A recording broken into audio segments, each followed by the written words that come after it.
Hey, how you doing? This is John, and welcome to John's Long Box. As you can see, this is my first day without the neck brace. 3 months in the neck brace. I'm so glad to take it off. The beard is slowly coming back. We'll see how long it takes. So how you doing? I'm here with Theo Snodgrass. How's everything?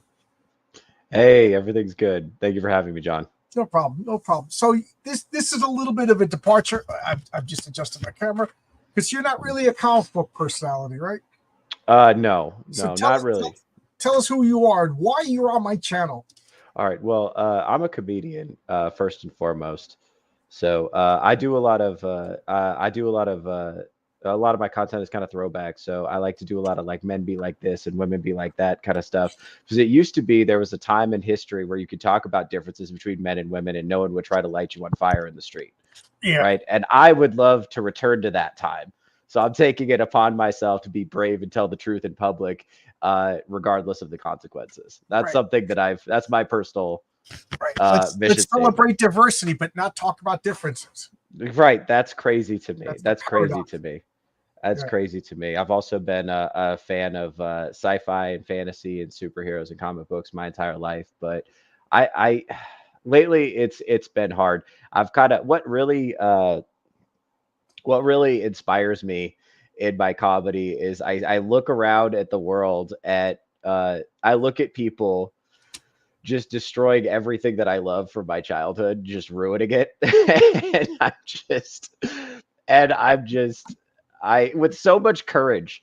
They're so sure that they're right and that what they're doing is righteous and just and good. And they're just like, yeah, they're just poking me in the eye for liking things, that's crazy. I don't know. I know what you feel like. Again, my whole channel is about comic books. I'm making my own comic book. I love Mhm. comics. Uh, to the but I don't get anything Marvel and DC anymore. I stopped cold turkey in 2015. And like I joke around, but it's kind of the truth. Like when you break up with somebody, when you break up with your girlfriend, you don't spend your time looking back. So I don't even really know what's going on. And it's kind of ironic that I have a comic book channel and I don't even know what's going on in modern Marvel, except for other people telling me. But Mhm. like they didn't destroy my childhood because I still love those comics. Mm. I'm I'm reading comics that I missed, from 1996 and stuff like that. There's still a lot of stuff out there, but I understand what you're saying. Like, I love Star Wars, but it's over. Return of the Jedi was the last Star Wars. Like, there's this like revisionist history that we like the prequels. I mean, I lived through the prequels. I went and saw them in the movies. We hated the prequels. We made fun of the prequels so much that George Lucas sold Star Wars to Disney to get rid of it. They made a Yeah. movie called The People versus George Lucas. And now people are like, no, we always loved the sequel. No, we hated the sequel. So you know what? Star Wars is 3 movies. And I got no problems. I still love Star Wars. Doctor Who. Doctor Who is done. Star Wars is done. Star Trek. When that TV show Enterprise, when the last Enterprise, that was done. This J.J. Abrams is Space Adventures. Everything after that, it's not Star. So I see what you talk about. Like they destroy, but they didn't destroy my memories. I still got my Star Trek phasers. Mm. I'm Yeah. so glad it's still charged. I still got my old comic books. I'm 3D printed stuff from Jack Kirby stuff. So I still love that stuff. But it's over with. The maggots have infested it. They're putting their, laying seeds into it or eggs rather and spreading nonsense. But I'm cool because they're ruining bad stuff. J.J. Abrams Star Trek, they could do that whatever they want to because that I still got William Shatner. So Right. I'm with you, but at the same time, I still have my old comic books. I still have my old Jim Starlin Marvels and DCs, and you know what I mean. And I go back to them and I cherish them even more because it's over. And I'm not going to be, I'm not Charlie Brown with Lucy with that freaking football. Like, no. One more reboot. One more, you know. Now they're doing it to Tolkien.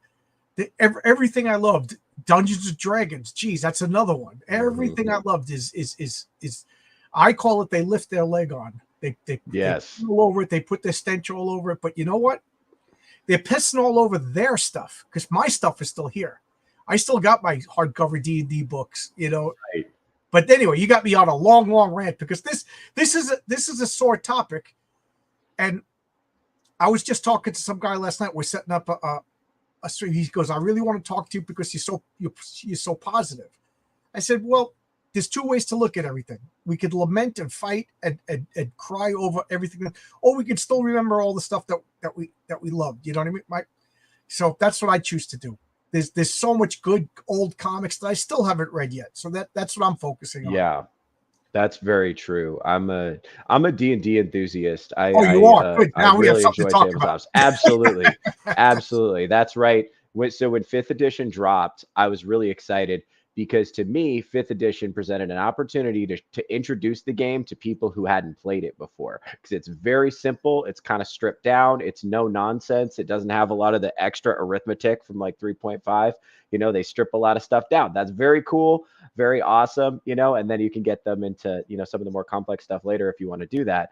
But the new edition of D&D, everything they say about it just makes me not want to do it even more. Like when I saw the orcs and they're all like fancy and like metropolitan and what tribal and savage? That's not orcs. Orcs could be artists. It's like, yes, they can, but it's they accuse us old school. There's a term called grognard, and I may be so old that even grognard was an old, you know, old school role playing game back when I was a kid. So grognard might even be like way old, but a grognard was a guy who just didn't want to listen to anything new and whatever. And they accuse us grognards of saying that the orcs were coded for racism, that they were minorities, and then they paint the orcs to look like Mexicans. You know, it's like, dude, orcs are monsters. You know, orcs are monsters beyond evil. And I'm so glad that you said that you're a D&D player because I still play D&D, but I play like a bastardized. I house rule my own stuff. I don't want to turn my neck too much. It's first day out of the, but I play a role playing game called Village Vigilantes, and I homebrew it to play. Yeah. And my players know when the orcs are coming, just abandon ye all hope because it is like it is monsters coming, and you know. But they're not humans. They're not supposed to be humans. They're not analogs for any humans. They're horrible, disgusting, soulless monsters that do nothing but destroy. And if the people on the left want to equate that with the minority, I just have to point to them and hold up a mirror and say, who's the bad guy here? Right. Well, part of the thing with D&D is there's a part of D&D where it says even in the Dungeon Master's Guide or the core rulebook or the Player's Handbook, anywhere you look, it's clear that you're supposed to take this game and make it your own. Right. So the world you're supposed to use these rules to create your own world at your table. So if in the world you created the orcs are racist, that is your fault. Right. Nobody forced you to do that. Nobody put a gun to your head and said you need to make racist jive talking orcs. You did that. Right. It's just you're trying to put that on me. And that's my problem with so many with the sort of the politically correct left that they think about race all the time. Right. It's all they ever think about is race or gender or sexual orientation. I almost never think about those things. Almost never. I just go through my day. I have my coffee. I get my breakfast. Coffee, and I'm thinking about taco. You know, it's funny that because I was just talking to my wife before we looked at this cute little meme of a mother laughing. She got a certificate. She says, my kindergartner brought this home today. And it's a certificate that says, your mother worked hard. She deserves, and then it's a blank. And the kindergartner filled out what would be a great reward for the mom. And it said a microwaved hot dog. People were laughing. And the woman was and we're like, because that's what the little kid thinks is good. Yes. That's a projection from the little kid. This is what you're describing. You know, when somebody from the left is saying, oh, the orcs are just coded for blacks or whatever. No, you're that little fifth grader giving it the microwave hot dog. You know what I mean? That's what you think. Don't project that on me. The orcs are horrible, horrible monsters in my game. They're not human. Yeah. They're like I thought like Tolkien to me, in Tolkien, it's always felt like the orcs were the symbol for this like ruthless, inhuman the march of authoritarianism. It's Right. coming for you. It's going to destroy everything you love.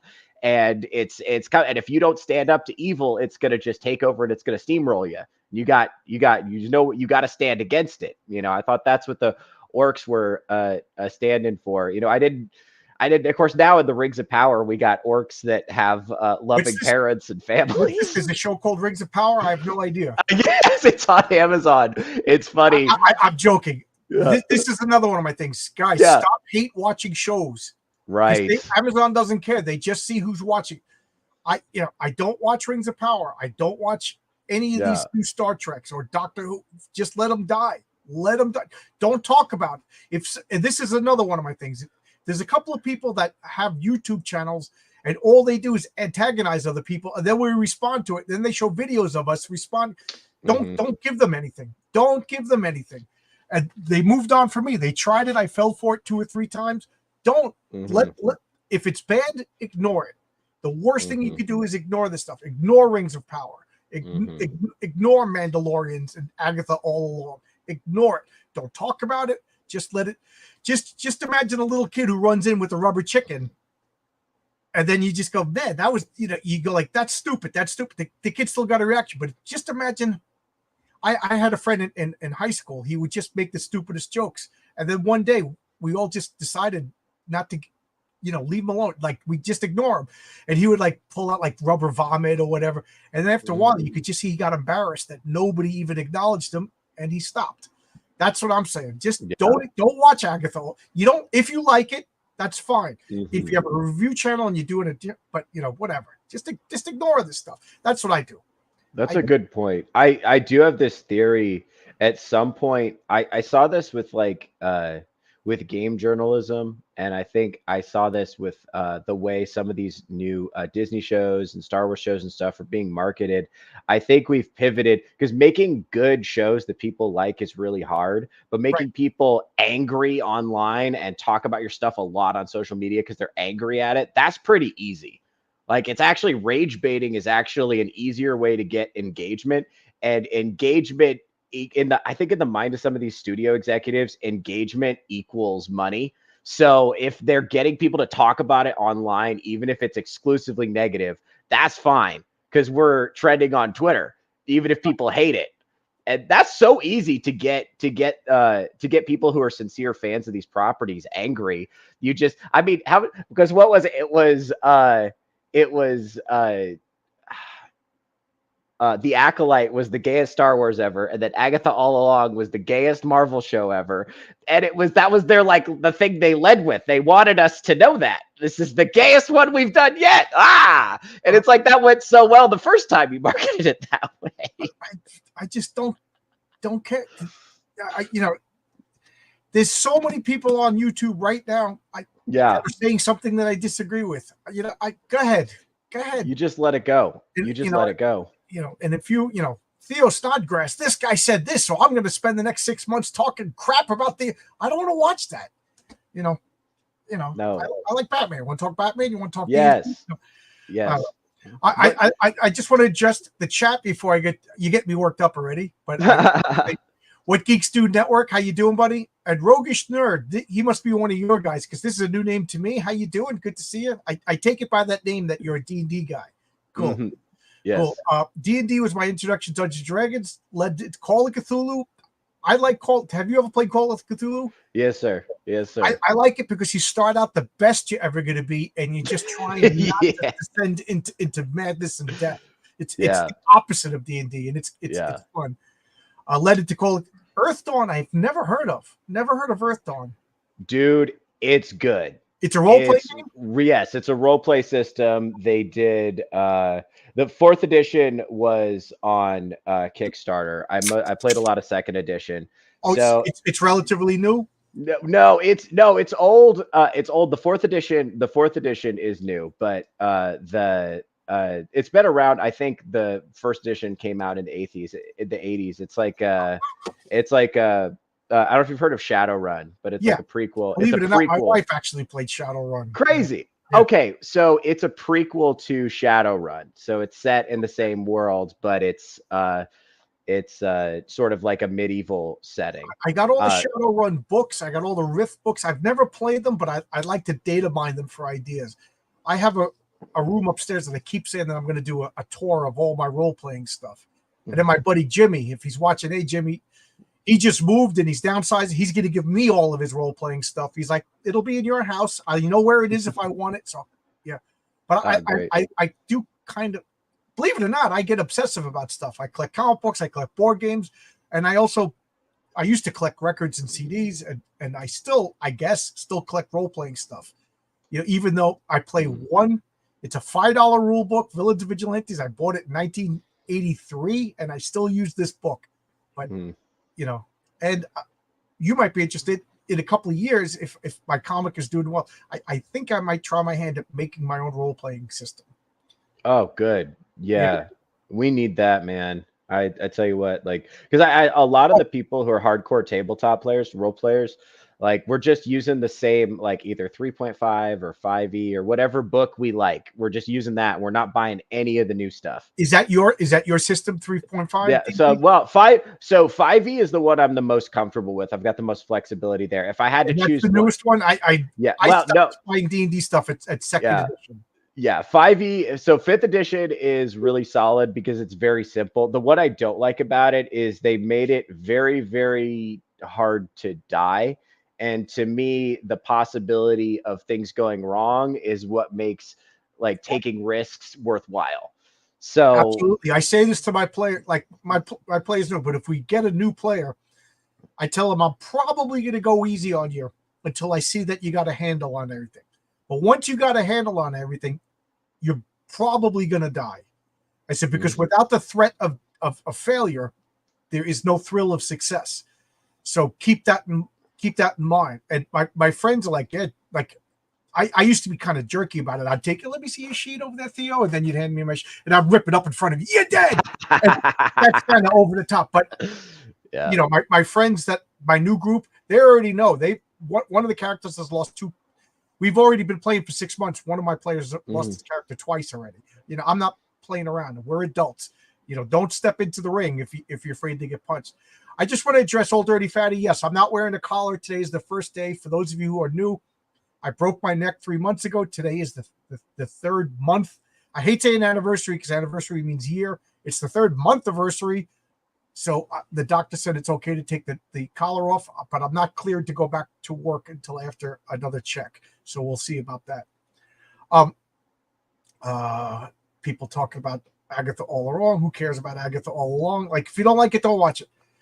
Yeah, records and CDs, the dark road I'll never travel down again. I just as much as I used to be into comics, I used to be the guy who had to discover new bands. And I just couldn't keep up with it. I literally stopped that in 1993 when I moved. But I played riffs in high school during lunch. It's funny.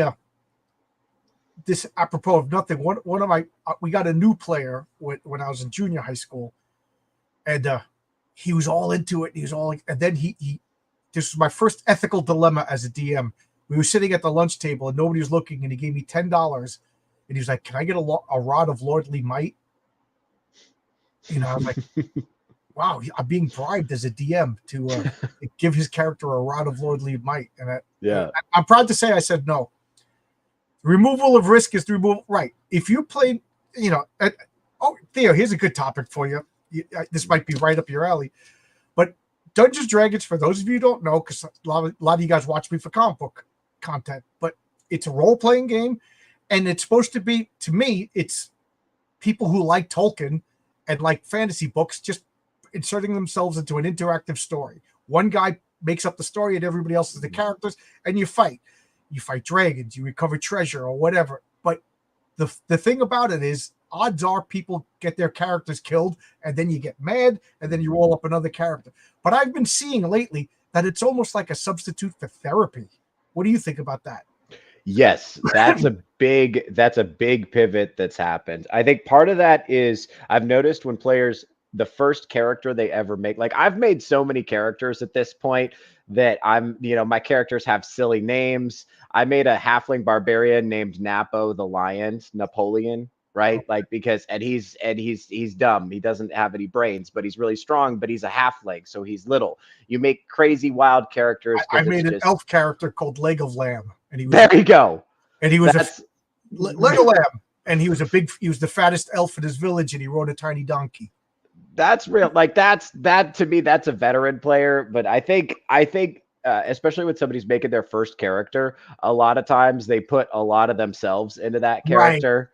And then they're like, "Oh, my character is really shy, and no one realizes how pretty she is." And like they're trying to work out their own personal issues, there at the table, and that's why they get so upset when you kill them. Well, That's it's funny why. that you said that, because I do say this with new players. I said, don't get too invested in your first player, your character. It's probably going to die. Yeah, Yeah. And they look at you like, okay, so like your second character, throw yourself in if you want to, but your first character, you're gonna die. that honestly used to be the way it was. Like I grew up in the time of when I was a teenager, adversarial DMing was the norm. Like if you weren't paying attention, the DM was supposed to punish you. That was how it worked. Like you were, and now, I don't know. I don't like this quote that Rogish Third put up by C.S. Lewis. Yeah. I've seen it before. I play this superhero game, Village Vigilantes, and it's designed so that it's really, really difficult to kill a player character. It's really, really difficult to even kill an NPC. I changed all that. I added up lethality rules and critical and critical wounds and things like that. So if you're playing my superhero game, you could die. You could die pretty easily. But I think it makes it more fun. Yeah. If you're going to play like a role play game and your character or a board game.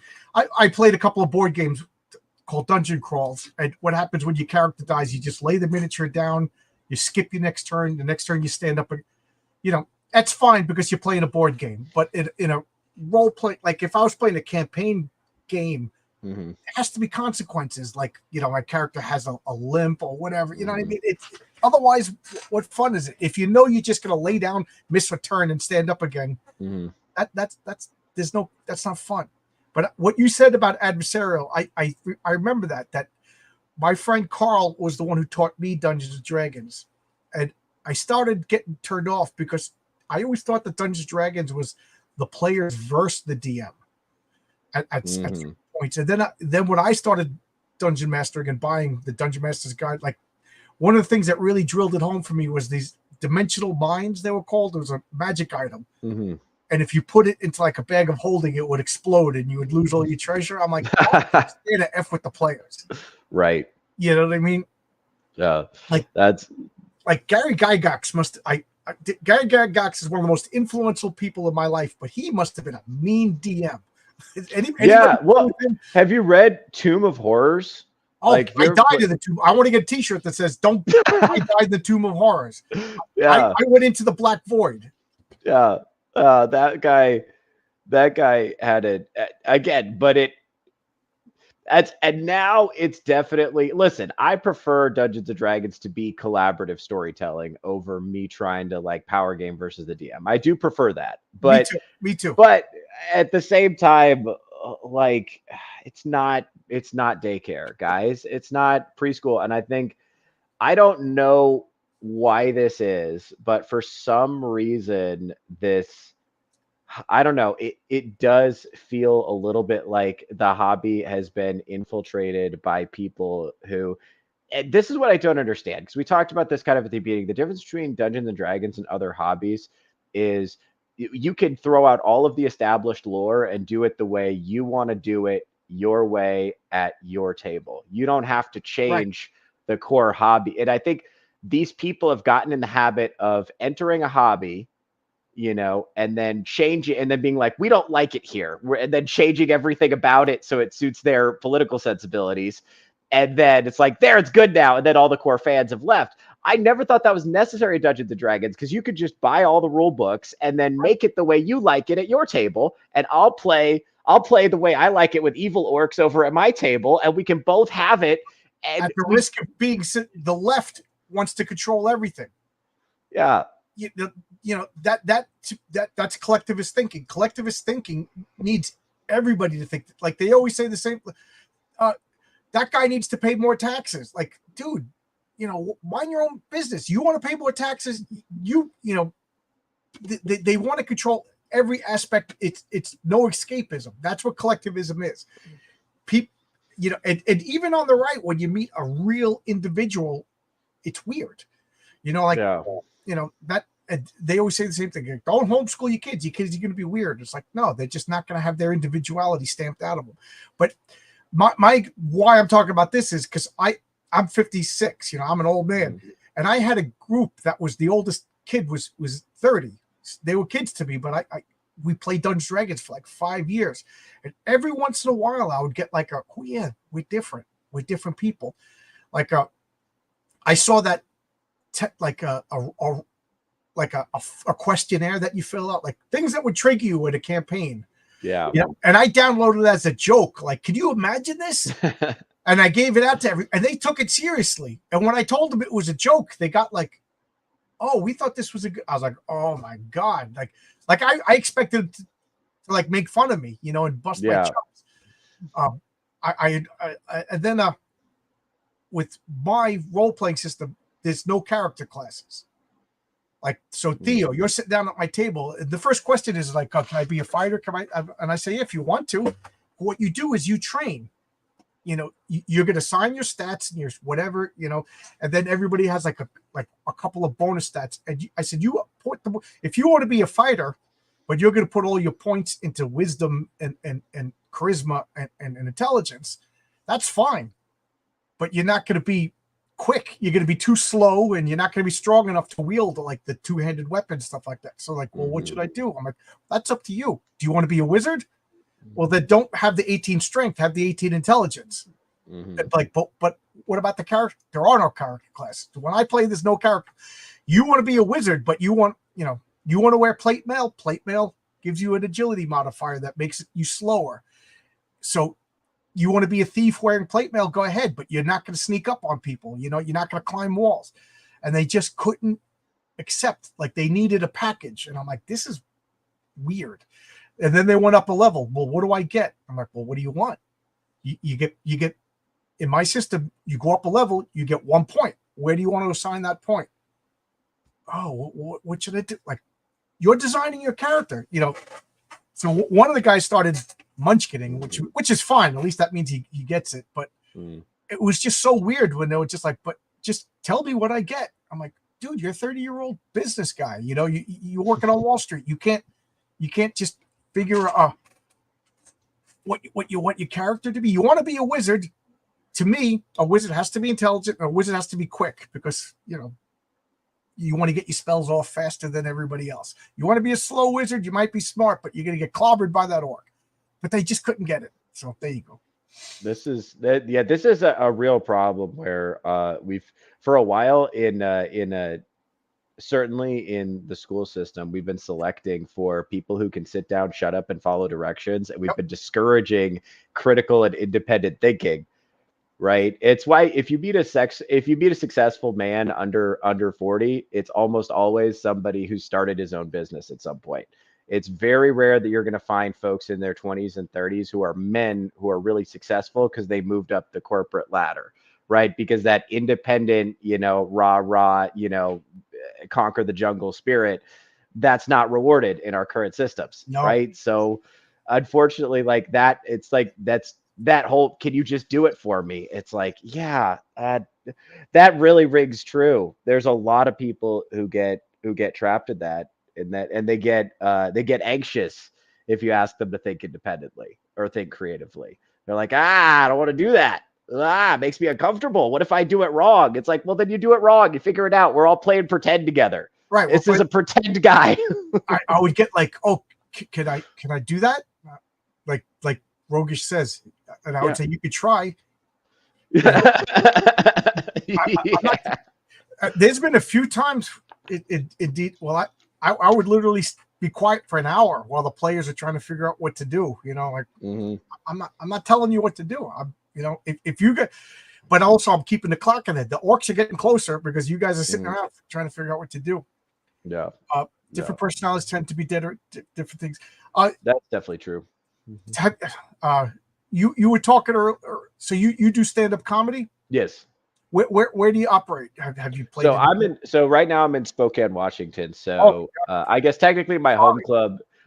club, is the Spokane Comedy Club right now, technically, but where I'm I we have a disagreement in vision. So I'm doing more shows kind of like regionally in Washington State and northern Idaho, and I'm trying to branch out. So it's like at this point I'm trying to scale up, like leverage online to scale, because that seems to be the smart move. Um, but yeah, that's where it's at right now. It's I'm not gonna lie to you, it's a hostile environment. I'm not gonna lie to you. Yeah, comedy has been the most destroyed out of the woke, left has destroyed stand up comedy more than anything else. Could anybody? We got 50 people watching right now between YouTube and Twitter and everything like that. Mm. Could anybody name a comedy that came out in the past since 2016 that's funny? Okay, I'm gonna say this: the funniest movie to come out within the last 10 years is "Am I a Racist?" by Oh, I haven't Matt seen it Walsh. yet. Have you seen that? Oh my god, I saw that in theaters the other day. It is so funny. It's so funny.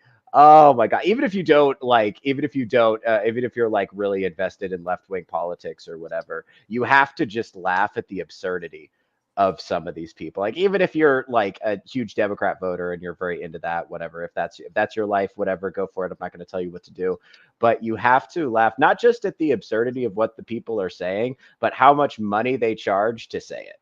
Right. That's what's crazy, because they post that right there in the movie. It's like, we paid this person this much money to come out here and tell us how bad of people we are. And they really believe what they're saying too. Like, it gives them a sense of power and importance to be able to like I tell remember you.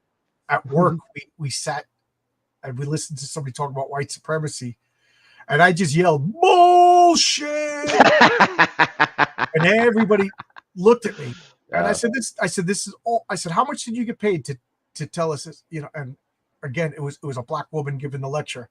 I said, what are the odds? I said that you are the good person getting to tell me that I'm the bad person. I said, what are the odds that you just happen to be born into the good race? I said, this is crap. I said, I'm here because I have to be. And I'll never forget, I was I had to take a class, and the teacher brought in the first woman firefighter in New York City. And I was polite. You got to be polite. You can't look like a lunatic. And I did research on her, and she sued to get the standards changed in New York City to become a woman firefighter. And then what did she do? From day one, she drove the fire truck. And that's the job that the old guy gets, or the guy that's injured gets. You know what I mean? Yeah. Like okay, you're all burnt up, or you're about to retire, or you got smoke inhalation damage. You drive the fire truck. So this woman, 23 years old, 23-year-old fireman is supposed to be the guy that runs in there and grabs. So I listened to her talk about what a victory it was, and I just raised my hand. And she's like, oh yeah, first question. I said, could you carry me across this room?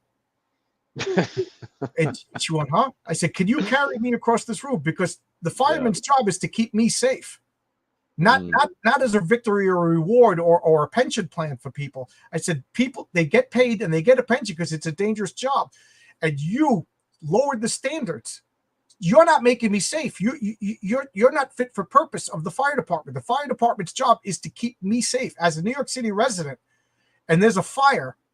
You can't carry me. If you could pick me up right now and carry me across the room, I'll shut my mouth. The teacher goes, no, John. I said, you be quiet. I said, I listened to this. I'm here right now. I have to be here. And I listened to her. Now listen to me. Could you carry me across this? And then everybody in the class, it like erupted into a Maury Povich. How's that for an old dog? And everybody was like, yeah. I said, this is not a victory. I said, you made the city unsafer. You lowered the standards. I said, now, I'm not a barbarian. If you're a 6'6" woman and you can carry me across I have no problems. Matter of fact, I don't think a 5'2" man should be a fireman. No, probably not. I said, I'm only 5'8". I shouldn't be a fireman. You know, firemen should be the biggest, beefiest MFers on the planet. And if that's a woman, that's fine. I said, but this is not a victory. This is lowering the standards. It's lowering the safety of the city, and it's not fit for purpose of the fire department. You did not do a good thing. You're a bad person. You wanted something that you were unqualified. And she's like, oh, and the whole, it was like, oh my God, John. Sure. You know, so I was always that guy that, like, you know how you see that meme, that one guy who didn't salute Hitler? I got, yeah. I almost lost my job because I refused to get vaccinated. You know, sure. And I think so. This is what I'm saying. It's like you see something. It's like what's kind of happened to Boeing, where they were bragging about falling out of the sky. And it's like I tried to do a joke about that for a while. I couldn't get it to work, but I was like, listen, let's say we just sent all these women home to make muffins, and we just hired autistic Asian guys to build the planes like we used to in the good old 1980s. Right. Would air travel be safer? That's my question. And the answer is yes. And we all know it's yes. That's the thing. We all know that that's true. Absolutely. But it makes you, for some reason, we've decided that you're a bad person if you point it out. Well, Jesse Jackson, I forget, he went to, this was the 80s. Jesse Jackson went to, I think it was TWA, and said, how come we don't have any black pilots? And they were just like, oh, I don't know, never thought of it before. We got qualified pilots. Well, there's no, so he's threatened. So TWA went to Nigeria, and they recruited already accomplished, certified, safe pilots from Nigeria, gave them double their pay, moved them out to America, and said, okay, Jesse Jackson, leave us alone. How did that help anybody in America? Nobody. And Jesse Jackson, I think he got paid off. The Push Coalition left. You know, they went away, left. And now American blacks still didn't get a job, you know, and now Nigeria is scrambling to get more pilots. You know what I mean? Like, nobody was helped. We all know the answer. Why was there any black? Because they didn't step up to the job. My friend is a New York City a court officer, and he says that that there's a group of DEI. He goes, their job is to ensure that there's bias in the system. He goes, it's he goes, like, they go around and say, like, oh, the lieutenant's test is coming. And they literally give unqualified people the answers to the test, and then they become lieutenants. And then same thing, the sergeant test, and then they'll be like, how come there's no black lieutenants? Oh, because you promoted them all to sergeant. Even the ones that didn't take the test, you promoted them all. And now, okay, so now we got to get more blacks to fill the lieutenant test. And Mike is just like, yeah, good thing I'm retired because I wouldn't get promoted anymore, you know. And then he says he's got sergeants that are like, what do I do? How do I fill out a schedule? What do I do? And he's like, figure it out. I don't know. He goes, now I don't care and I don't do my job. And now the court system's falling apart. You know, we have a woman foreman. I'm a construction worker. We have a woman foreman that she has the same 3 guys going with her to every job because she doesn't know how to read blueprints. Because Lord, you know, Lord, these 3 guys, they know that they're never going to get laid off. They know they cover for her, and now the shop looks. Oh, we have a woman foreman at the airport. You know, don't get me wrong. There's another woman foreman. This woman will kick your ass if you don't do this. Yes, you know what I mean. Don't get me wrong. You know, but that's the way it is. And then we got this garbage truck that comes in every day, and these 4 guys jump off the truck, these monsters. They take the garbage, they put it in the garbage truck, and it says, I'm not going to say the name of the business, but it says, Women Building New York. I didn't see one woman get off the garbage truck. The owner is a woman. Lord Jesus. So this millionaire, this multi-millionaire woman is somewhere taking credit for building New York. You know, I just have to laugh at all of this DEI stuff. Women building New York. I see 4 burly guys. I don't see one woman getting their hand dirty. It's so freaking. This is frustrating. We all know it, and I'm the only person who says it. Yes, and what's so frustrating about that is that there are genuinely qualified people who are women and who are other groups who are. I even hate that. It's funny because my wife says that, and I'm like, we all know this. You know, we're talking about bushels. We're not talking about apples here. Right. But my friend is one of the good ones. We all know that. We're talking, that we're talking. It hurts. It actually hurts qualified women Right. so much when unqualified women are given opportunities. It Right. just undercuts them because then every time you see a woman in that position, you're like, oh, great, another diversity. She can be the most competent person in the world, but it's immediately undercut. I dated a female engineer for a while. Great decision, by the way. If you're a guy on the spectrum and you happen to bump into a female engineer, you should marry that woman. That's my advice to you in the listening audience. She was amazing. It didn't work out for various reasons, but when I talked to her, she told me there was a handful of girls at her engineering firm, 90% men. And they brought a diversity person in there to say, how can we make this place more inclusive to women? Well, this is what we're going to do. We're going to do this. We're going to do that. We're going to do this. We're going to do that. And the lady engineers who were already there put their hand up and was like, nah, if you let a bunch of women in here, it's going to fuck up the vibe. We like it how it is, right? Because the girls who go into engineering, if they wanted a super chick-friendly environment, they would have gone into something else. They would have got into HR. I'm going to get in trouble. I got two things to say. Both of them will get me in trouble for different reasons. Yeah. But my niece got a scholarship, all expense paid college. Yeah. Then she comes out of college and she's all mad. Did you know that there's no women in STEM? There's no women in STEM. I was like, oh, really? I said, what did you pick in college? Gender studies, huh? So you and got gender studies, and now you're mad at all the women who picked the same thing you picked. I said, did anybody stand at that door and tell you couldn't go into science, technology, engineering, and math? No, you picked what you wanted. You had a free ride. They would have happily said you could have taken engineering and math classes, but you took gender studies, and they taught you to be mad at all the women who choose the same thing you choose. And we haven't spoken since. Now, my other friend, I'm not going to mention his name because he's in the chat a few times. There was no minorities in his group, female minorities. So they shoehorned one. My friend, again, I was going to say his name. I'm going to make up the name. Tchaikovsky said that borderline retarded. Okay. Oh, Lord. She cannot do the job, and they can't fire her. So they had to hire somebody to do her job, a white guy, and she comes to work, and they literally tell her to go sit in the office.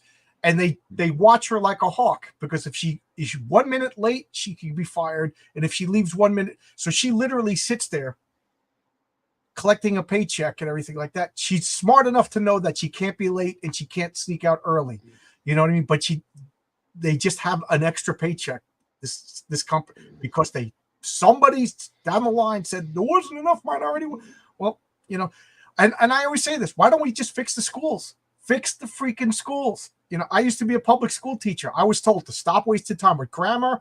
I was told to stop wasting time. I was told to not use a red pen, because a red pen, when you write on their homework assignments, that hurts their feelings. Use a purple pen. So I said, well, in 20 years, they're going to associate purple with bad feelings. And then we can't use a purple pen. And then you're going to tell me to use a yellow pen. And then 20 years after that, you're going to tell me yellow is associated with hurt feelings. I said, so how about we just stop caring about their feelings and make it so that I don't have to use a marker in the first place, and get them to, the teacher was like, it was the worst. So, and that was 2003 when I quit. I can only imagine how bad it is now. It's crazy. It's I think also part of the problem is like brain. I'm sorry, Theo.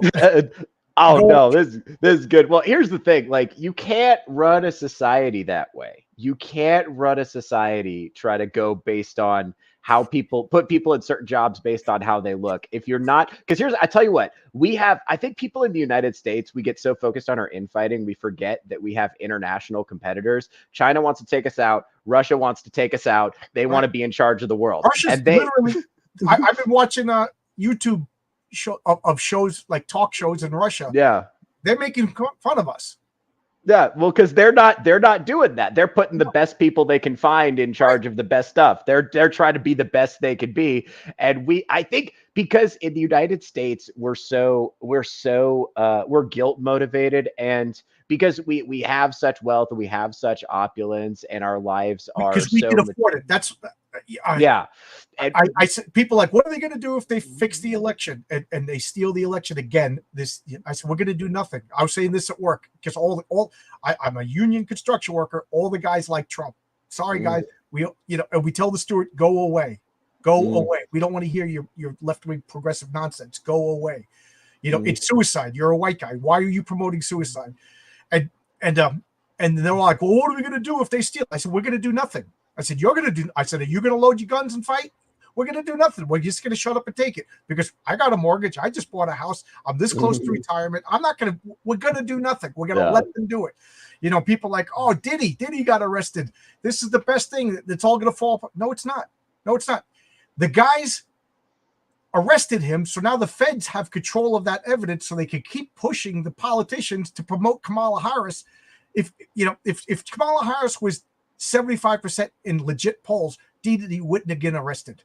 That's the way I feel. They need that evidence to control the politician, the rappers, because nobody likes this woman. So now they got all the evidence. Now they can tell Sam Elliott to promote Kamala Harris, and nothing's gonna happen. And then P. Diddy's gonna get Epstein.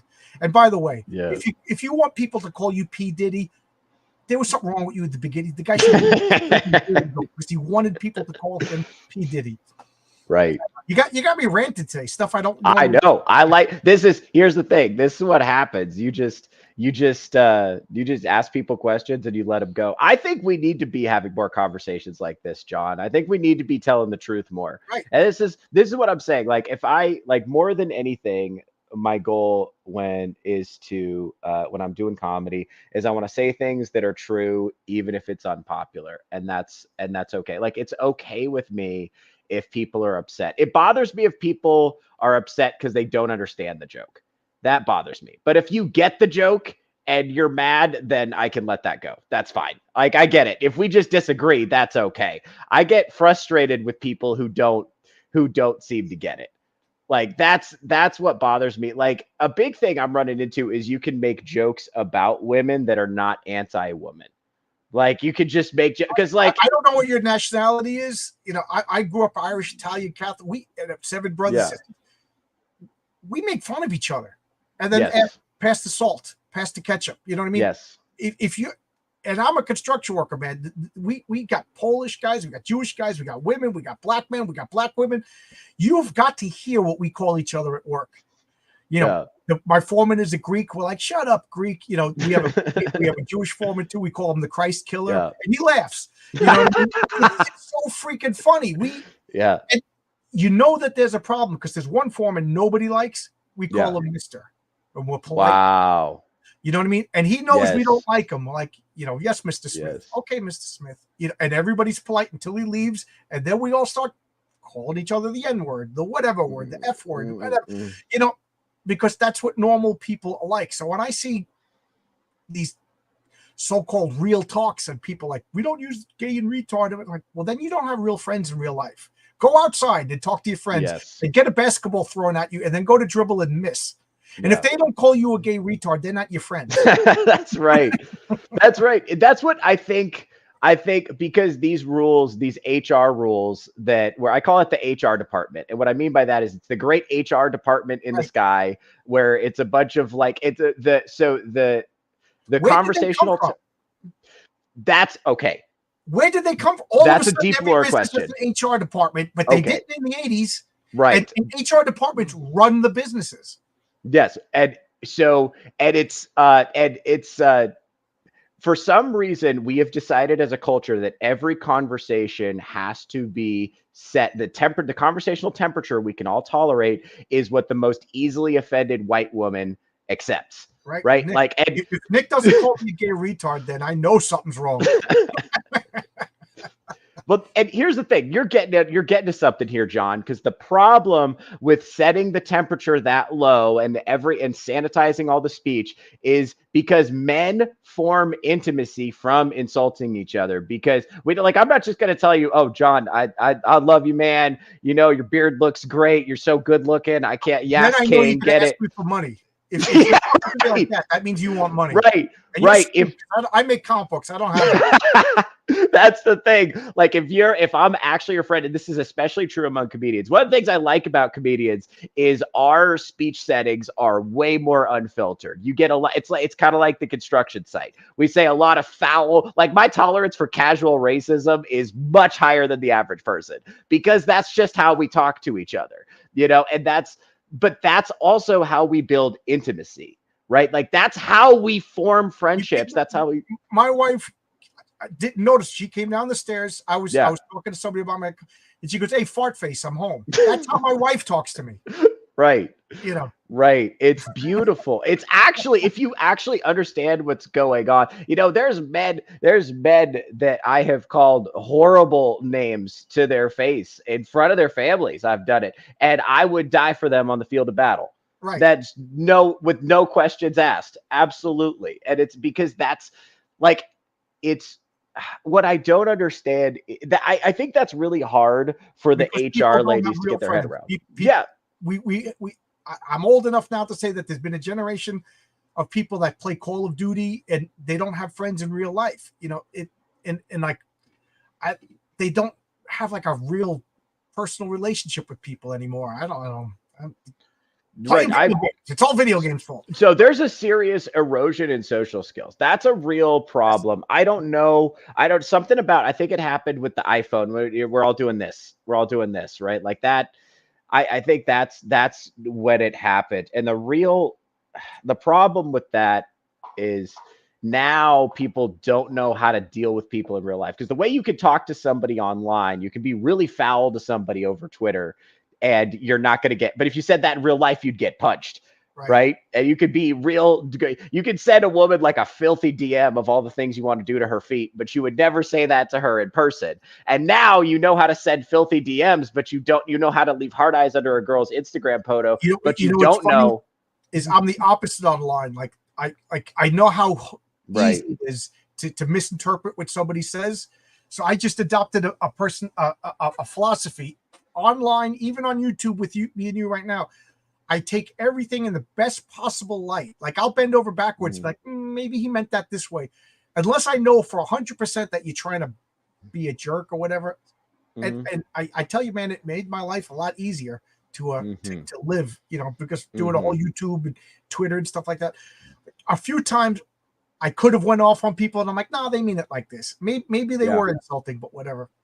Yeah, I know. And what's funny, the HR department, and what I mean when I say the HR department, this is a term I use. I'm talking about abstract, great HR department in the sky. Like Kamala Harris is part of this, right? Like it's the women around who go, I don't like that. And that, like all of them, they're everywhere. And there's men too, effeminate men are doing this. I don't give a shit. Yeah, exactly. I'm offended. I mean, there's been times like with my previous group of like 30-year-olds, in my fantasy world, the orcs do horrible things. They take slaves. They're not. Why are they going to farm? The halflings are going to farm. They're weak. And she was like, I'm offended by this. And I'm like, well, then defeat all the orcs and save them. I'm not, Wait, the bad guys are doing bad things? Right. What? Yeah. Oh, no. Oh, no. Heaven forbid. Take your wheelchair into the dungeon and save all the orcs. Like this is what I'm saying. Like the rules of the HR department are the opposite of what you just said, John, because you said you try to interpret people in the most favorable way possible, try to give people the benefit of the doubt, because it's easy to misinterpret what people are saying, right? But the HR department is the opposite. How can I interpret this in the worst way possible? How can I assume that this person has evil intentions? Their jobs. Yes, they have to. I run into this all the time in comedy where I run into like here's the thing. I can tell I get along with almost everyone almost all the time, men or women. Typically, I think you're a jerk and I hate you. How's that? Well, I'll tell you what, listen, after a show, 90% of the time there's at least a handful of people want to come up to me and have a little private moment and say, I loved it when you said this thing. That was very funny. Let me follow you on Instagram. And it's men, women, all different ethnicities, whatever I have the chance to interact with that night. Typically it goes really well, but there's a certain type of person. It's about 80% of the time, if a person hates me, it's going to be a belligerent feminist who's had a little bit to drink, right? It's usually a white woman. It's always a white woman. And she's going to come to me, and it is evident to me that she has decided that I hate women and I am a clinical narcissist and I badly need therapy. And she's decided that. She stopped listening. She heard me make a joke about a lady. She didn't listen to what I said in the joke. If you listen to what I said in the joke, it's obvious that I really like women and I'm really just making fun of myself. But you didn't listen to the joke. You just heard that a man was making a joke, and that upset you.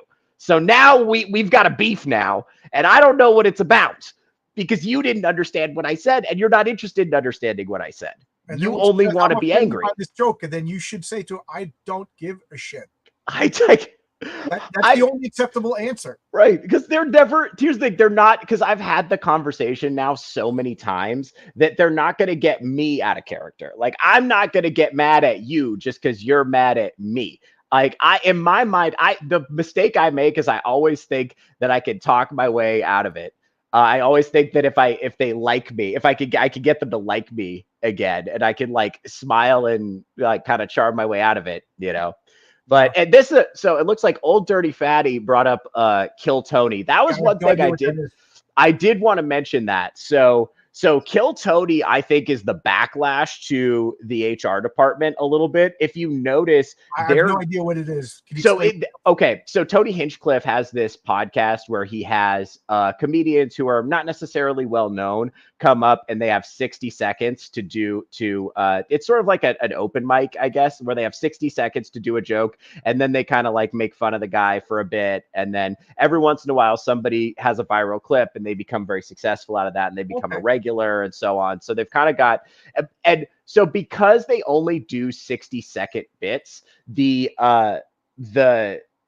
incentives are to do gay jokes, race jokes, just the darkest, most shocking thing you could think of, which is really cool. It is like now part of me, here's the thing, when I talk about Kill Tony, I always have to check myself, because part of me is genuinely just flatly jealous that there's people who aren't me who are getting success and attention. So that's part of it. Like, I really do. I'd be lying if I didn't say I see people making their comics that are doing 2 to 3 times what my comic is. I'm human. I get a little jealous, but then I have to tell myself, they're not taking any money out of my pocket. You know, they're not insulted me. You know what I mean? And then I have to say, good for them. Change my thinking. It's a process. Absolutely. But if I had no impulse control, I'd be on Twitter making myself look like a jerk. Right. And I've seen that. I've seen comedians you only make yourself look like a jerk when you I've seen that on Twitter. Because it's like my criticism of Kill Tony is like, man, I understand. It's like that stuff is funny, but for me, it gets old. I'm very pretentious, so I like to write the shit out of my jokes. And my joke is so long and interesting, and there's double entendre, and there's layers, and there's empathy. It's just, if you listen to me talk about comedy, you're going to get tired of it very quickly. So there's a great Keel and Peele sketch where he's playing like this the chubby one. I guess that I forget which one's which, but they're talking about making a sketch on Saturday Night Live. He's on Saturday Night Live. Yeah. And the sketch is about like Oscar Wilde and blah, blah, blah, blah, blah. The other guy's like, no, it's about farts. and they have to cut one skit out. Yeah. They decide to cut the fart skit out. And then at the last minute, they cut out the Oscar Wilde skit, and they're watching the audience laugh at the fart, and they both turn around and said, this was the right choice. Yes. So whenever I hear like physical, pretentious comedy, it's like, dude, just do a fart joke. Yeah, and you know what? That's something I have to eat. Like, I can't be the most up my own ass and pretentious comedian and also want to be be popular. I can't be both. Right. So I just have to stay in my lane. Out there, man. Yeah. You're like, come on, Lenny, tell me a joke. Tell me, cut a fart. Do something that makes me laugh. You know? Right. Like, and I got to take that. And at the end of the day, like, Kill Tony is something that has really broad appeal, and that's awesome. And I'm doing something that isn't really a fit for that. But like you said, nobody's taking money out of my pocket. Like, just because they're eating over in Austin doesn't mean I can't eat over where I'm at. Right. Like, I have my audience too. And so it's like it's like I am happy, and I'm happy that Kill Tony is successful because it's flagrantly we don't give a shit about the rules of woke. We're going to say whatever we want, we're going to do whatever we want, and the only rule is make it funny. And Right. I love that. I love that they're doing that. And I love that Austin is having kind of like a comedy renaissance right Oh, now. good. That's kind Oh, of from beautiful. Austin, Texas. Yeah. Yeah, because Joe Rogan moved out there kind of during COVID. He just relocated there, started a comedy club there, and that's where Kill Tony films. And a lot of the LA comedians ended up crash landing out in Austin. And so it's kind of having a moment right now. Now, from my perspective, where I'm at, the cost benefit on me moving to Austin doesn't make a lot of sense. I've run the numbers on that. It's oversaturated with talent. It's very hard to break through. It's actually way easier for me to stand out in this region where I'm at, where there's relatively few talented people. That's just more for me to eat, right? It actually, I don't know how you could live in Seattle. I've been to Seattle a few times. I went to visit friends, but I don't know if I'd go back. It is just yeah, and I mean, my friend, I'd go to visit, and they would we would be stepping over people getting to his apartment, and then his rent would be the same that I was paying at the same time in New York. And then when I moved out to Albuquerque, the rent was like dirt cheap. I'm like, move out here. You're in Seattle. He's like, well, I like the art scene. I'm like, there's a guy peeing on your window. He literally has a screen window that was the only window in his bottom that he would have to keep closed because people would, he would come home and there would be pee on his wall from people peeing through the screen. I'm like, this is Seattle, guys. And then I lived in San Francisco in my 20s, and I have to say, San Francisco was the only place that I felt in danger. And I'm in my 20s. I was at the height of my powers, you know what I mean? And but I never felt, when I was in Texas, I never felt in danger. When I was in Arizona, I felt in danger or whatever. Right. That's real. Like and this is something. So I lived in San Diego during COVID, and I watched as businesses started to shut down, and the homeless population went up significantly. And then I came back to Spokane because I thought the rent prices would be lower, and they honestly were not that much lower. And when I first got here, I was taking the bus everywhere. It was before I had gotten I was kind of between vehicles at that time because COVID really wiped me out. And so I remember being at the bus station, and I look over and I see a guy who has collapsed of a presumed fentanyl overdose, and people are just kind of numb to it at this point because it's everywhere in the city. Like at the bus station, they have a rule where they have security outside of the bathrooms, and you can only go in one at a time because so many people were going in there to do fentanyl. Well, And in defense of the normal people, I remember this was 2005, and I was an apprentice, and the apprentice has to go get coffee break for everybody. So I'm getting a list like Joe wants to, and if it's buttered toast, but not rye toast or whatever, he's going to throw it at you. These guys were mean. And I look, this was August. There was a guy laying across the sidewalk, and his hands were like this. Oh.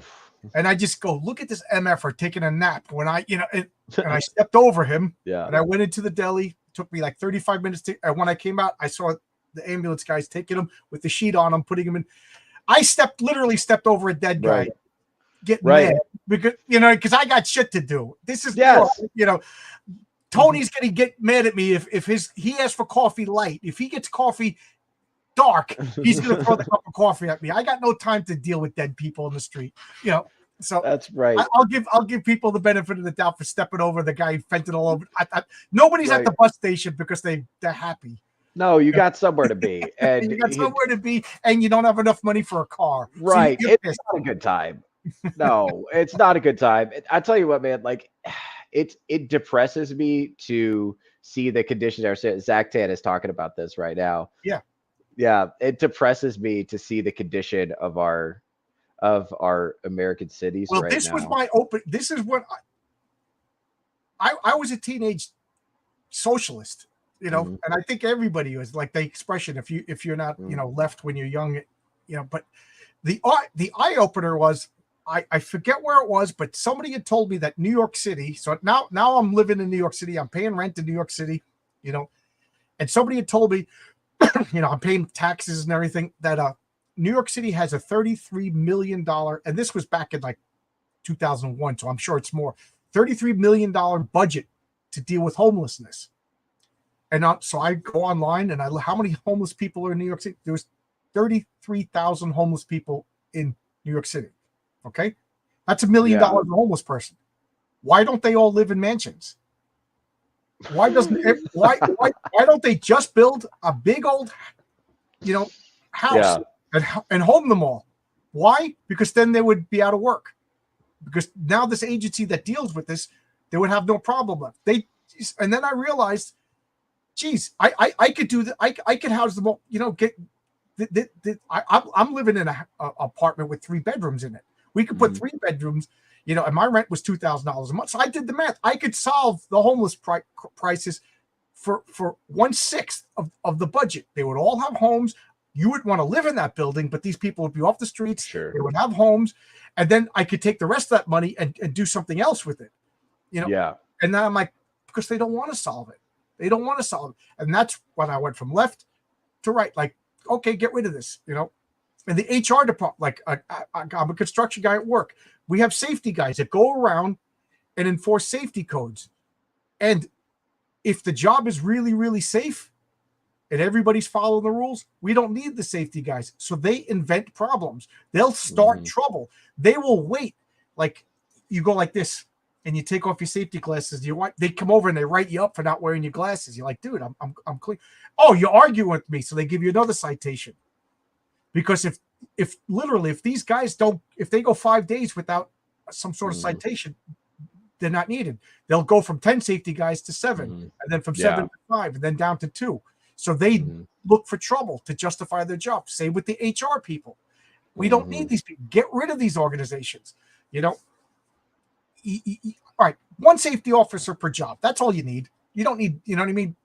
An HR person. What do they do? To complain? Yeah, it's so unfortunately what we've done is we've kind of like set everyone on edge by and unfortunately what we've done is we've created this absolutely unbearable tension where people don't feel like they could be honest with each other. And I personally cannot live that way. Like, I can't just pretend like I don't have thoughts. I can't pretend like I don't see things that are happening right in front of me. I have to call it out. Real world story. As I get along with people at work, you know. Yeah. I joke that I don't know if you get the strangest, most difficult person in any crew. That's my partner. Excellent. You know? I get the angriest guy in the world, or I get the weirdest guy in the world. I get the unhealthy. So I always joke. I don't know if I'm also a retard or if I'm a retard wrangler. You know what I mean? Yeah. That's you get the weird. You get the guy nobody, for whatever reason, nobody wants to work with them. They're my partner. Yeah. So in construction, that always means my partner is a girl. So I was working with this girl, and she comes to work and she's like, "Oh man, I was getting effed all night last night. I'm walking bow-legged today." And I'm like, "Okay, cool." Here's and then she says another thing. I'm like, "That's cool. Here we go." And I'm keeping it. And then Theo comes walking by. I'm like, "Hey, Theo, you piece of shit. I hate your guts. You smell. Eat my farts, Theo." And then she'll say something. I'm like, "That's nice." And she's like, "So you don't like me?" I said, I never said I didn't like you. And she goes, "Well, you're not joking with me." I said, "Well, I don't have to joke with everybody." And then she'll be like, "Well, you know, my boyfriend last night was doing this and I'm doing this and I'm doing that." And I'm like, "Okay, that's nice." And then again, somebody else walks by, "Back you faggot." Yeah. You know? Yeah. Like, "Well, why don't you joke with me?" I said, "You want the truth or do you want me to lie to you?" She's like, "Well, tell me the truth." I said, I don't joke with women." And she's like, "Why? Because you don't like women? You don't I said, "I didn't say anything. Am I complaining about your work? You're doing your job fine. Are we getting along? Is the work getting done?" I said, "You're interpreting this the wrong way. I don't joke with women." And she goes, "Why?" I said, "Because that guy over there, I could say the meanest thing to him. He could be a black guy. I could say something racial to him. And if he don't like it, he's going to come over and punch me in the face. And then we're going to solve this by the end of the day. One way or another, the problem is solved between him and I. I said, but you, if I say something that you don't like, you're going to go talk to the executive board. And then I got to justify my entire career over something that either you misinterpreted or I you know, and you know, maybe I did say something mean. That's a whole other story. But I'm saying I'm not going to give you the chance to misinterpret something. She goes, but I'm cool. I said, you might be. You might be the coolest girl in the world, but I can't risk that. She goes, but you hear the way I'm talking? I said, yeah, but sooner or later, I might say something that you don't like. And I don't know what that is. There's no definition. There's no line. There's no rule book. You get to interpret that. You get to make up what offends you. And I don't know. I'm not a telepath. I said, but again, if I say something to Theo that Theo doesn't like, he's going to solve it right then and there. There's no guy in this construction site that wants to go, can you help me? John said something I don't like. Guys don't think that way, but women do. So I don't risk it. I said, you might be cool. I'll give you the benefit of the doubt. You are cool, but I can't take that risk. And she got mad at me and she went home, and her fiance was another construction worker in the same field. So she was complaining about me, and he said, I'm going to stop you right there. He's 100% right. Because I joke with you because we have a relationship. We're getting married. She goes, but I don't joke with other girls at work. She goes, he's 100%. She came in the next day and she apologized. She's like, I never thought of it like that. And we got along and we lightly joked, Right. But here's the thing. 2 years later, she brought up a guy on charges. Crazy. Like what he was saying. You know what I mean? So this is the like, guy that she brought up on charges was my apprentice, the most nervous. He was like 6'8", but he was always like, I'm sorry. Most nervous guy in the world. Who knows what he said. But there you go. So there you go.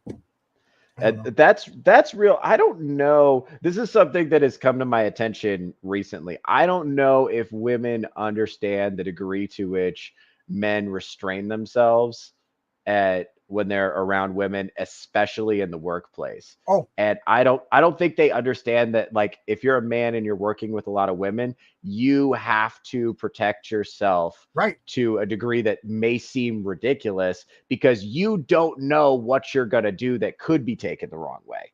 And that's like, and because they're just like, because women and male feminists online will say, they'll be like, oh, well, just don't be a creep. Duh. It's so easy. And it's like, right. I totally agree with you. Not being a creep is easy, but also you can be a creep by accident, even if you didn't even mean to, just by doing regular stuff. Yeah. She's awesome. She's awesome. And she has a rare condition where she has to get her corneas replaced every year or so. So her eye colors are literally different colors. Oh, wow. One's brown, one's blue. It depends on whoever donates, and she has to take these reject. So she's striking, and I didn't know it. So she had two brown eyes, and then she was off for a couple of days, and then she had one brown eye and like one slightly green eye. And I just went, wow, your eyes are striking. And then I said, I'm married. I'm not hitting on it. And she goes, I know. You know what I mean? But but like, how often do you see a person in their eyes at two different colors? Like, I was like, wow, your eyes are striking. And then I'm like, oh my God, she's going to interpret this that I'm a creep. I got all nervous about it, And she even says it every once in a while. She goes, I feel bad because no guy wants to talk to me. She goes, and I don't blame them. Yeah. Like, she might be the one cool girl, but I still can't risk it. I want to retire in a couple of years. Yeah, you might be cool until she isn't. Absolutely. When training people, you find out what they never forget, almost never forget. That's about right. Yeah. Good gravy. But, so I dated a girl in college, and she's an engineer, and she's a millionaire now, and she has 5 guys, and she's like, I'm not hiring a woman. because then I got to deal with HR departments and she goes, no. And she's got enough FU money that would, like, women apply. She's like, nope, I don't hire women for my company. The secretary is a man. That's crazy. That I feel,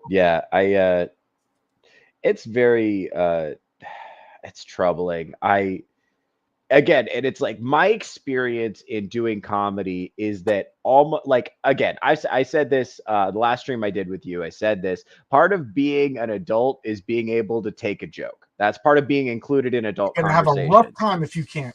Yeah, and I think most women, most normal women, I think most women are normal. That's what I think. And in my experience, almost all women do not mind being a part of the joke. In fact, Right. they prefer it. They prefer it because they're being included and they're laughing along. But it's a relatively small percentage of the noisiest women who they can't tolerate anything being said by a man. I had a dear friend who was a very woke person. She's a lesbian. She was non-binary for a while, but then she switched back to being a woman. So she was And crazy for a while and then saw the light. yeah, and she's doing her best. I don't. Again, she's doing her. She's very invested in the woke stuff, and so I don't know. Unfortunately, she chose not to speak to me anymore because she felt like some of my opinions were too offensive, which is crazy because she doesn't know the half of it. I held back around her so much. There's so much I didn't say out of respect for our long-term friendship. But she said something very interesting to me when I was talking to her about my frustrations, doing comedy, because I felt like I was getting misunderstood a lot. It's like people are saying that this, or some people are saying that this is a sexist joke, but it's not. The joke is about me. They're just not. I feel like they're not listening. And she was like, Theo, if you were a black lesbian and you made the exact same joke, no one would care. But you got to understand the fact that you're a white guy matters to these people. Like that matters to them.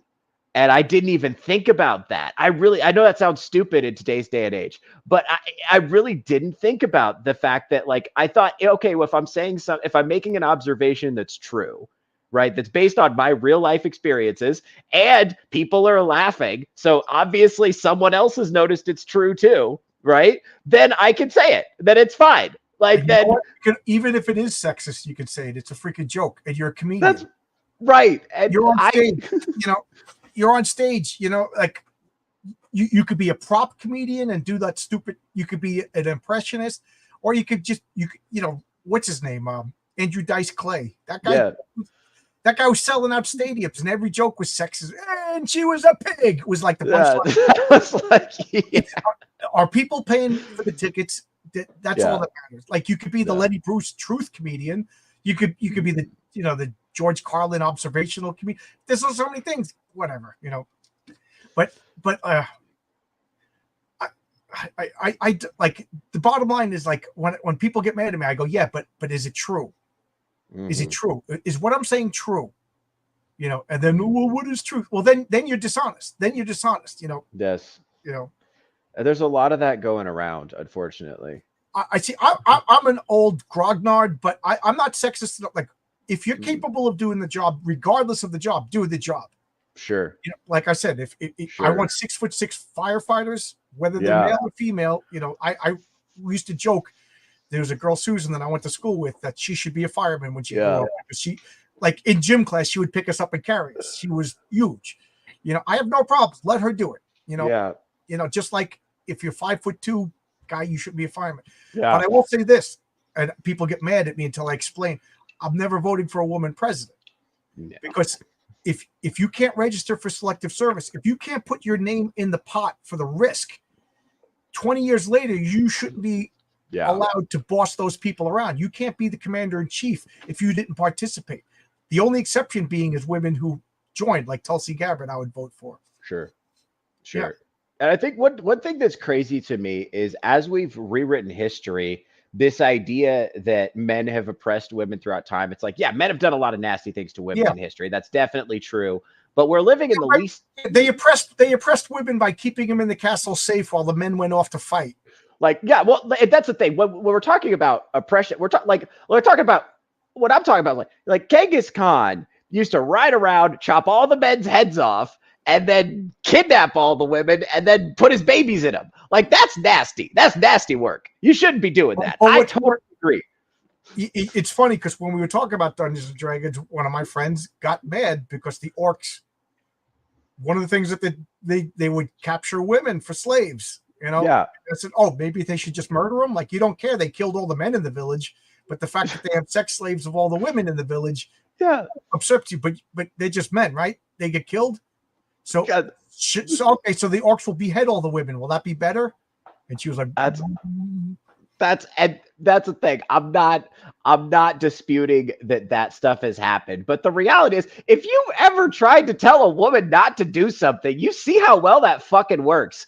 Like, you're gonna tell me that like George Washington didn't have Martha up his ass every time he had something important to decide? You're gonna tell me that women have never had an influence on politics ever? Really? Come on.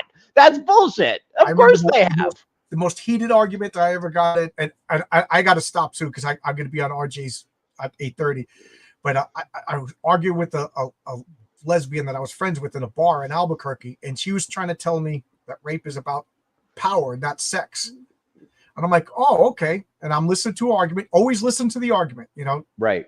Always listen to the. So I listened to the argument. I said, oh, she goes, it's the worst thing. I said, well, then a guy getting beat up is just as bad as rape because it's about power, not sex. So if I get assaulted on the way home, it's just as bad as rape. And she goes, no, it's not. I go, why? It's about power. You told me it was about power. So assault is just as bad as rape. And she's like, no. I said, and it's like, to me how it's different. Right. Right. Here's like, we all know it's not. We all know. But like we have to, we know that it's especially bad because it involves sex, because we know sex is something powerful and sacred. We know that, right? We know that, but we also have to sit with this idea that sex is just a handshake and you can just do whatever you want, man. It doesn't matter. If you want to reduce rape to just power, then a guy getting mugged was raped, and it's no different. And on that note, I'm gonna get going because I gotta get ready. Hey, great talking to you, John. Always a pleasure. Did you guys enjoy our comic book talk tonight? Rogue Tales is on Instagram with the Mike Gustovich cover. Everybody, ladies and gentlemen, make sure you get the limited edition Mike Gustovich cover over here on John's Long Box tonight. Thanks a lot, comic books. Thanks a lot, Theo. Take care, everybody. We'll talk again. Absolutely. This went really quick because you hit my push button topics, but I would really like to talk about stand-up comedy in places like Seattle. Absolutely. Horror stories to tell. Oh, so bad. But come on back. I do have open nights. Just come in and join in and whatever, All right. Sounds good, man. Guys, I'm going to get going. Go to the Fourth Age, on YouTube, the Fourth Age with RJ. And who knows? Maybe we'll talk about this. Probably not. We'll talk about comics. All right. Thanks a lot. Bye-bye. Take care.